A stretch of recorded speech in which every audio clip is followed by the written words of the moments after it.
Hi అండి, welcome to my channel Latha all in one.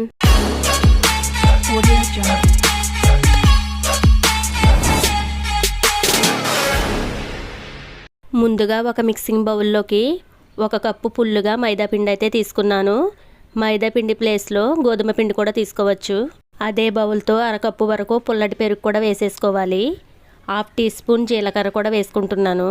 పెరుగు లేకపోతే దాని ప్లేస్లో ఫ్రెష్గా ఉన్న పెరుగు కూడా వేసుకోవచ్చు. అలాగే చిటికెడు వంట సోడా కూడా వేసుకోవాలి. మన రుచికి సరిపడినంత బ్రౌన్ సాల్ట్ కూడా వేసుకుంటున్నాను. బ్రౌన్ సాల్ట్ లేకపోతే వైట్ సాల్ట్ కూడా యూజ్ చేసుకోవచ్చు. అన్నీ వేసుకున్నాక చేత్తో ఒకసారి బాగా కలిపేసుకోవాలి.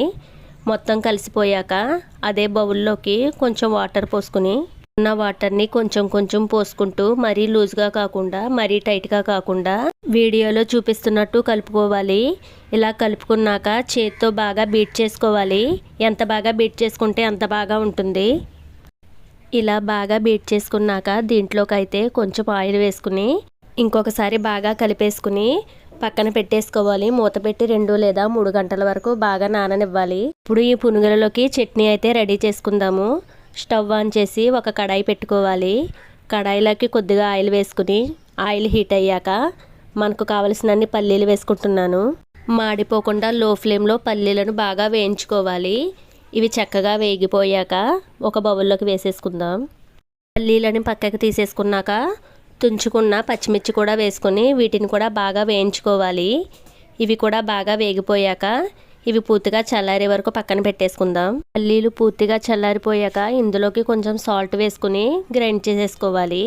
ఇప్పుడు ఒక 3 గంటల తర్వాత పిండిని తీసుకుని ఇంకొకసారి చేత్తో బాగా బీట్ చేసుకోవాలి.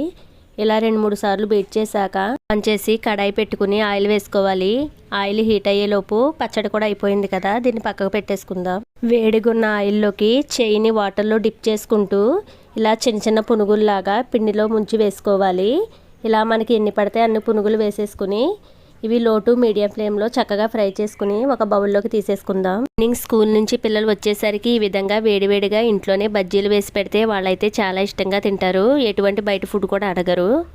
రెగ్యులర్గా కాకుండా ఎప్పుడైనా ఒకసారి ఇంట్లో ఈ విధంగా చేసుకోవచ్చు. పల్లీల చట్నీయే కాదండి, టమాటా చట్నీ అయినా ఇంకా అల్లం పచ్చడి అయినా కూడా చాలా బాగుంటుంది. నా వీడియో నచ్చితే ఒక లైక్ చేయండి friends. Me friends and family మెంబర్స్కి నా వీడియోస్ని షేర్ చేయండి. కొత్తగా చూస్తున్న వాళ్ళు ఛానల్ని సబ్స్క్రైబ్ చేసుకుని సపోర్ట్ చేయండి. Thanks for watching. Thank you all.